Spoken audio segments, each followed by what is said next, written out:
a gente vai falar de Stanislavski. O teatro contemporâneo, ele é conhecido por não ser apenas um teatro, mas vários teatros todos reunidos ao mesmo tempo.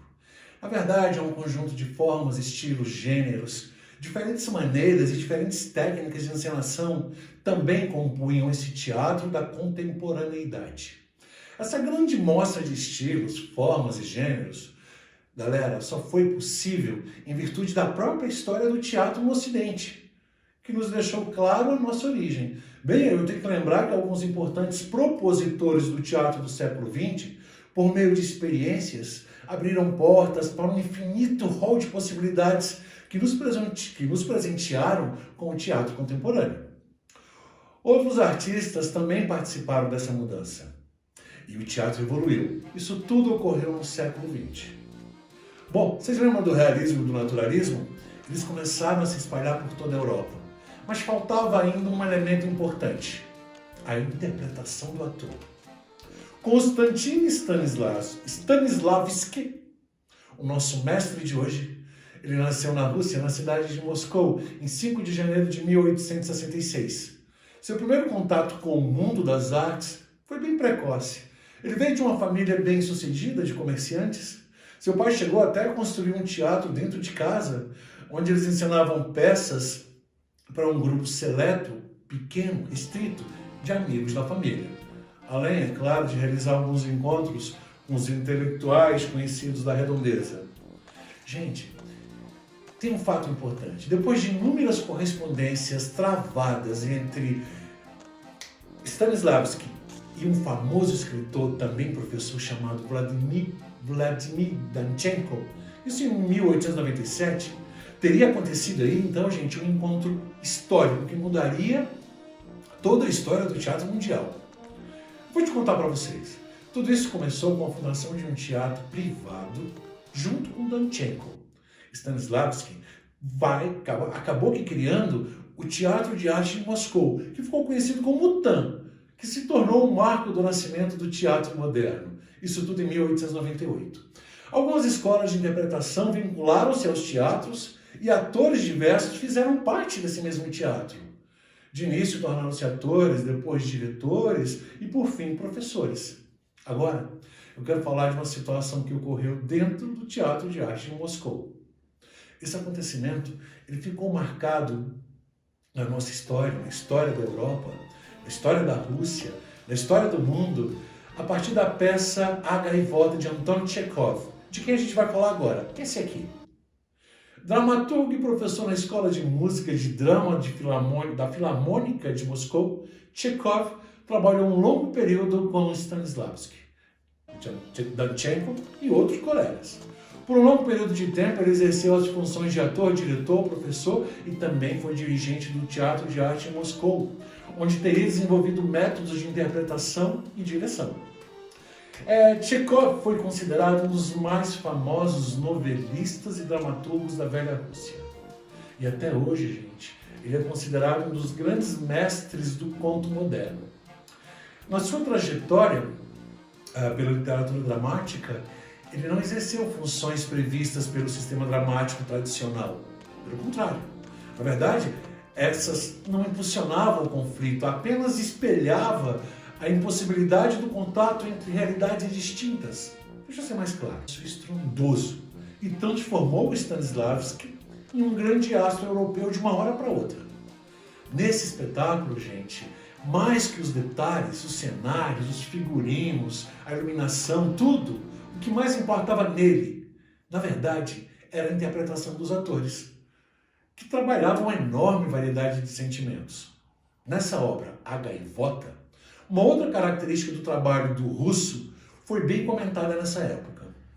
Chekhov costumava camuflar as angústias, sonhos e desejos dos personagens. Ele isolava tudo isso nos mundos interiores de cada um. Isso quem disse foram os especialistas da época.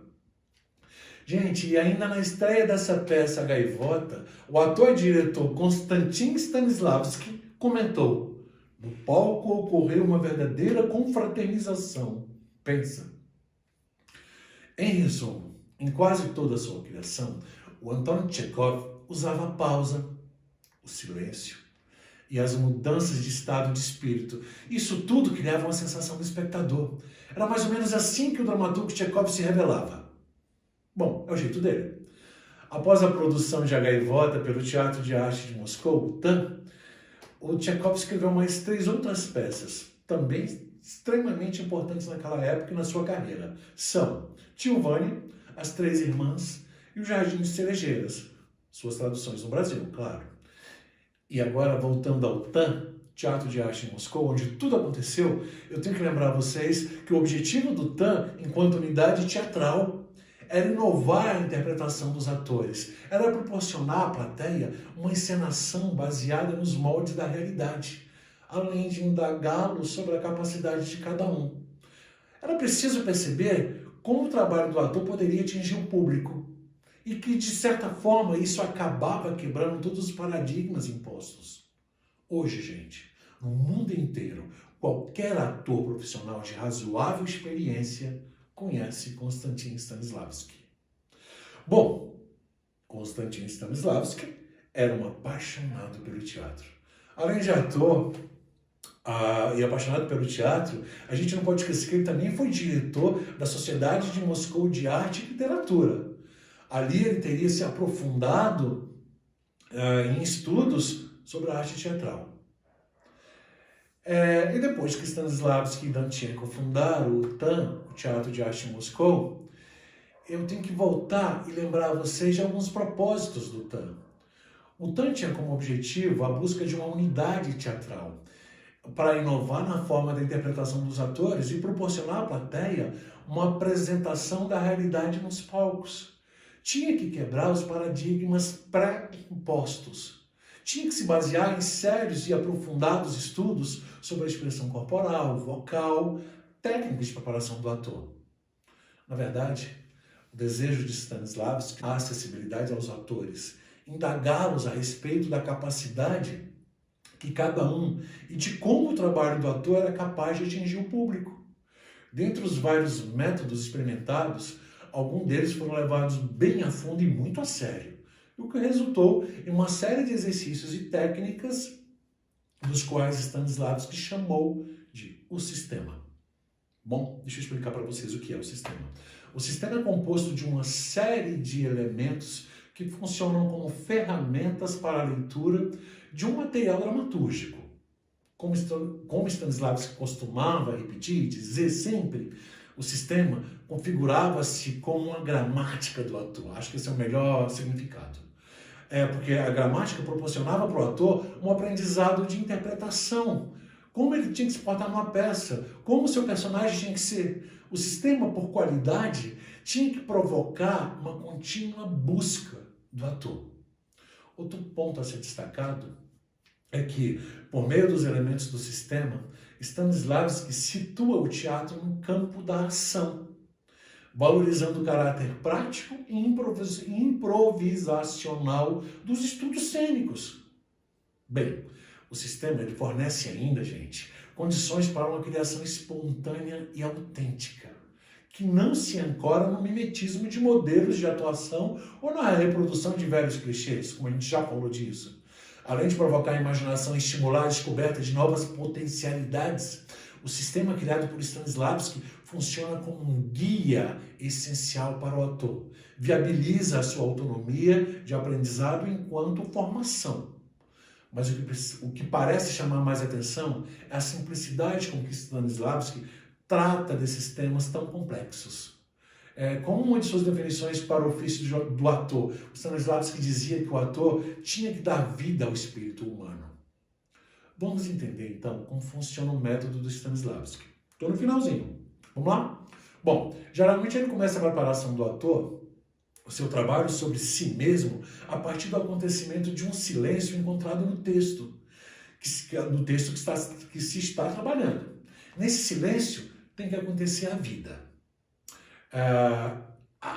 Nesse momento a gente descobre a vida interior de um papel, o subtexto, a memória afetiva, os objetivos, o foco. Então, é no silêncio que inicia a preparação do ator. É aí que surgem os primeiros elementos do chamado método Stanislavski. A vida interior, gente, ela precisa acontecer no silêncio da pausa. O não dito precisa dizer algo. O invisível tornar-se visível. O cognoscível, ou assim, como os muitos preferem. Para realizar todos esses acontecimentos, que vai muito além da recitação do texto, o ator se prepara, o ator cria, o ator age. E qual é a matéria-prima do seu trabalho? Ele mesmo, gente. Não é o corpo, não é a mente separada, nem o texto, nem o palco, mas ele mesmo, com todo o seu repertório. E o que é o repertório de um ator? Você já se perguntou? O que é o repertório de uma pessoa? São as suas experiências, as suas vivências, aquilo que ele aprendeu, aquilo que ele esqueceu também. O consciente, o inconsciente, a herança genética, a cultural. E aí vem outra pergunta, como é que se acessa esse repertório? Stanislavski passou a vida pesquisando as possibilidades de acesso a esse repertório. E como reviver ou revivecer o que o ator traz de dentro de si mesmo. São perguntas que agora eu vou tentar te ajudar, te mostrando as 3 técnicas mais utilizadas dentro do método de Stanislavski em muitas escolas de interpretação. Memória emotiva. O ator vai usar a memória emotiva quando ele não consegue se emocionar na cena. Ele traz uma lembrança própria e empresta a seu personagem. Isso é uma memória emotiva. O laboratório é quando eu preciso construir um personagem e não faço a mínima ideia de como é que tem que ser. Então eu vou atrás de alguém que se pareça com o meu personagem. Fico do lado dele, copio e trago. E por fim, o subtexto. Subtexto, na verdade, é eu inventar uma história sobre o meu personagem. Há uma história que não está no texto escrito. Algo que eu inventei, só para dar mais veracidade à trama. Gente, por hoje é só. Bons estudos. A gente se encontra na próxima aula. Até mais.